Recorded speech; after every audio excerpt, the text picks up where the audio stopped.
Dubai real estate എത്രത്തോളം transparent ആണെന്നുള്ളത് നമുക്ക് ഈ ഡേറ്റാസ് നോക്കിക്കഴിഞ്ഞാൽ മനസ്സിലാവും. സോ ഇന്ന് 27 മാർച്ച് എത്രത്തോളം ട്രാൻസാക്ഷൻ നടന്നിട്ടുണ്ടെന്ന് പറഞ്ഞാൽ 331 ട്രാൻസാക്ഷൻ നടന്നിട്ടുണ്ട്. ടോട്ടൽ 1 ബില്യൺ വെർത്ത് ആയിട്ടുള്ള ട്രാൻസാക്ഷൻ നടന്നിട്ടുണ്ട്. ഇനി ഇത് പലരും പറയും ഇത് പഴയ ട്രാൻസാക്ഷൻ ആണ്, ഓഫ് പ്ലാനിൽ നടന്ന ട്രാൻസാക്ഷൻസ് ഇപ്പോൾ രജിസ്റ്റർ ചെയ്യുന്നതാണ്. സോ അങ്ങനെയാണെന്നുണ്ടെങ്കിൽ നിങ്ങൾ ഇതെല്ലാം നോക്കിയാൽ മതി. താഴോട്ട് നോക്കിക്കഴിഞ്ഞാൽ നിങ്ങൾക്ക് തന്നെ മനസ്സിലാവും.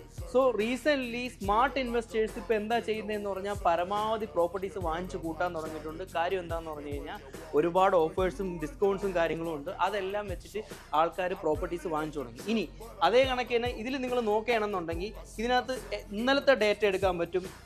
639 ട്രാൻസാക്ഷൻ 2.80 ബില്യൺ വെർത്ത് ട്രാൻസാക്ഷൻ നടന്നിട്ടുണ്ട്. ഇനി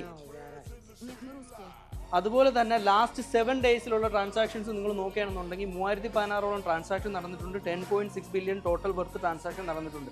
ഇത് ഓരോ ഗ്രാഫാണ് കാണിക്കുന്നത്. ഏതൊക്കെ സമയങ്ങളിൽ 14 മാർച്ച് തൊട്ട് ഏതൊക്കെ സമയങ്ങളിലാണ് നടന്നിട്ടുള്ളത്. 20 മാർച്ച് ഫ്രൈഡേ ആ ഒരു ടൈമിൽ മാത്രമാണ് ഒന്ന് ഡൗൺ ആയിട്ടുള്ളത്. അതല്ലാത്ത എല്ലാ സമയങ്ങളിലും ഹൈ ഇതിൽ തന്നെയാണ് പൊയ്ക്കൊണ്ടിരിക്കുന്നത്.